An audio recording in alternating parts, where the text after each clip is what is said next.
So the first thing we should start with when we're adding and subtracting with decimals are the rules.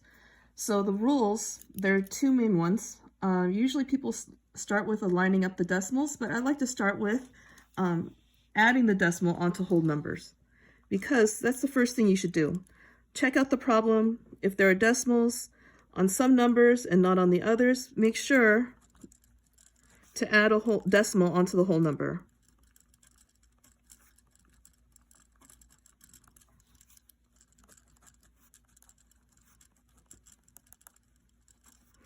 Where does it go?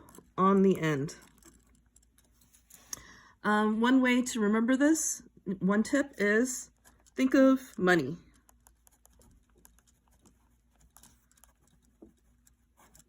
Okay? Because if you think about it, $27, if I ask you to put in the decimal and the cents, you would just automatically put it on the end right there, and you wouldn't be fooled. However, what happens is a lot of times students put it in the wrong place because they're so used to adding whole numbers and lining up just by the right-hand side, which is where the invisible decimal is, that when there is a decimal, they just line up on the right-hand side despite the decimal and then move the decimal if they need to so that they line up. But that's incorrect. So make sure to always put the decimal in the correct place. And then number two, line up based on the decimal. Don't move that decimal around.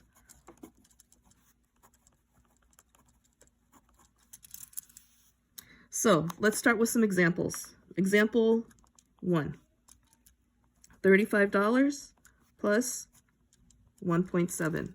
I intentionally wrote it horizontally because I want you to see the process of lining up the decimals. So rule number 1, there's a decimal here, there's no decimal here. Where do we put it? On the end. 35 decimal. Line up the decimals and put in your numbers accordingly. You can put in a placeholder 0 here. So then you add 0 plus 7 is 7. Drop your decimal. 5 plus 1 is 6. 30 has nothing to add with, so it just stays 30. Example 2. 25 minus 1.3. Again, look, there's a decimal, no decimal. Where does the decimal go? On the end.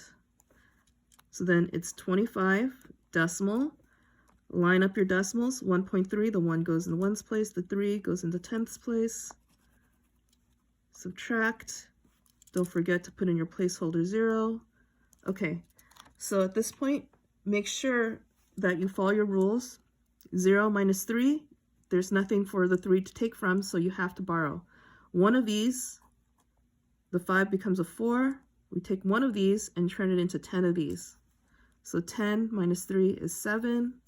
Drop the decimal down. 4 minus 1 equals 3. And the 20 has nothing to cancel out with, so it just stays 20. If you don't understand borrowing, make sure to check out a video on borrowing. Example 3. 28 plus 5.27. Decimal, whole number. Where does the decimal go? Right here. 28.5.27. Put in your placeholder zeros. It's addition, so 0 plus 7 is 7. 0 plus 2 is 2. Drop down your decimal.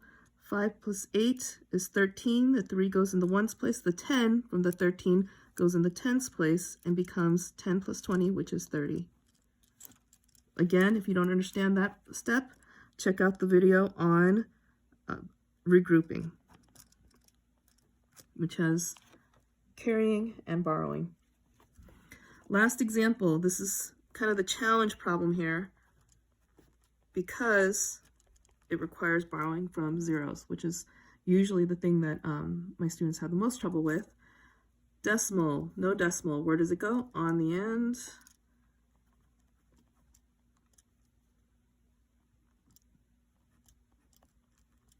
Put in your placeholders. Usually you borrow from the number right next to it. There's nothing there though, so we have to go all the way over here. Borrow from 300, that turns it into 200. That 100 now turns into 10 tens. The 10 tens You can borrow now from there. Some students are tempted to take it from here and then go all the way over here. But 100 does not make 10 tenths. It makes 10 tens. Borrow 1, it makes it 90. That 10 now turns into 10 ones. Borrow one of those, it makes it 9. And that 1 turns into 10 tenths and 10 hundredths. Sorry, I misspoke earlier. This is the hundredths place. 9 minus 5 is 4. 9 minus 1 is 8. Decimals drop down. 9 minus 1 is 8. 9 and 200. And with all of these, you can check your work to see if it makes sense. $35 plus $1.70, that would make $36.70. It makes sense. Check your answers to make sure that it makes sense to you. Thank you.